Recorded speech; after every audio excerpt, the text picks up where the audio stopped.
Hi, I'm Todd Langwell, the flying furniture guy from R&D Wood Shop in Scotia, New York. Today I want to show you how to remove a stain from oak wood. Okay, you can see I've got a piece of oak wood here that's got some stains on it. It's a little bit of a rough cut, but I need it for a repair. So today I'm going to use the Ryobi planer.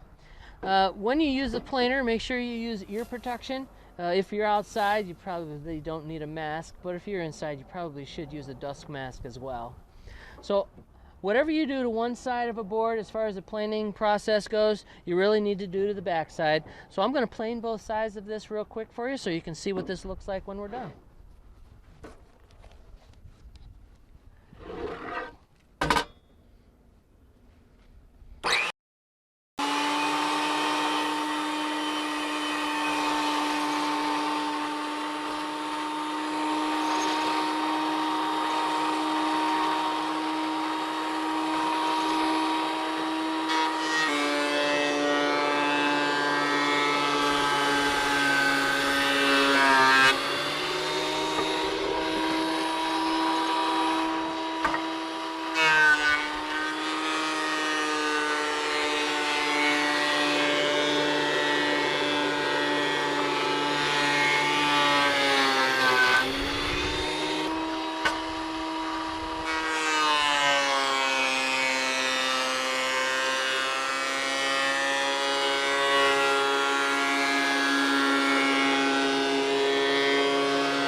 Okay,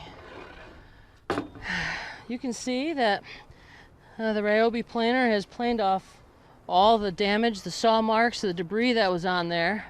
You can see what it does is it levels it off at one layer at a time. You can really take off micro layers with this at a time, which is really great.